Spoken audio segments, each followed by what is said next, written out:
Hello everyone, welcome to Cricket World. Jim White here again with John Pennington. Hello Jim. John, now then, we've just seen the KFC Big Bash earlier in the summer. More Big Bash in Australia. It really has been quite an amazing day's cricket. Big Bash indeed. David Warner, good to sort of maybe copyright that term. Amazing innings from him, really has lit up the SCG. And well, it's ensured Australia finished off with an unbeaten summer. Yes, it was a very, well, it should have been a fantastic 2020 match, and in the end it was curtailed by David Warner's exploits.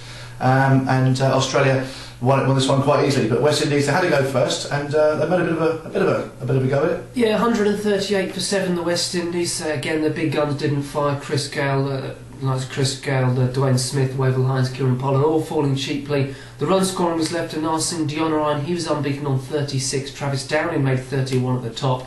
And a bit of a flourish at the end from Darren Sam. He's a fine player to come in, sort of number 8, number 9.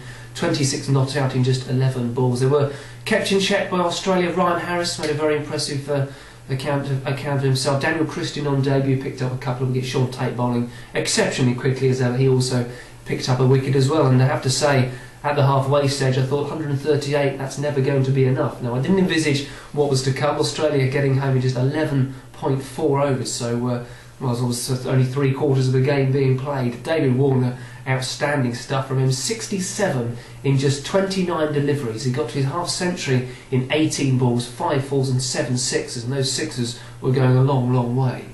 That must be one of the quickest ever, isn't it? In 18 balls. I think it's probably the quickest by an Australian off the top of my head.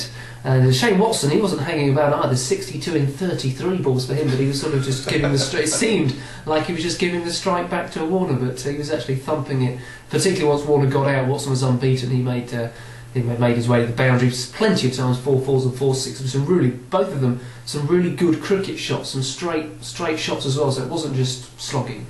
Well, Warner's obviously teeing off here, nothing to be in front of his home crowd, the SCG there as well, and possibly get himself into the ODI teams and on from there. But we also saw some switch hitting and some eyes, and the bowler's actually bowling in front of the umpire but behind the crease, and yes, there was a little bit of discussion there, wasn't there, from both sides as to what was allowed and what isn't allowed. Both sides were pushing the rules a little bit. David Warner, nothing wrong with switch hitting. We've seen that plenty of times. In fact, it didn't work for him. He nearly got stumped. But he's tried it, and I'm sure that'll give him confidence to try it again. And as we say, Kieran Pollard just trying something a bit different, bowling from about 30 yards or so. But I think it was a dot ball. It certainly didn't go for 6, so maybe it was a smart move.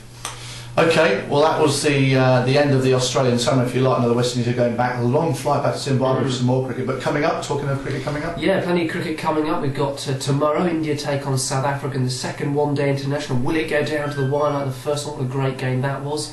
World Cricket League Division 5 continues. We've got women's cricket, England taking on India, Australia taking on New Zealand. We've got more international cricket on Friday. New Zealand play Australia in the first of 2 2020s, and we've got that series when Zimbabwe travel the West Indies as well. It's all happening. Yeah, it's a long old flight for Chris Gale. I think I'm sure he'll be sleeping most of the way after the battering they've taken in Australia. But yeah, loads of cricket coming up. And where is the best place to see it all, John? Cricketworld.com. We'll have all the match reports up to date. You couldn't want for more. Brilliant. Okay, thanks again, and we look forward to your company again here on Cricket World.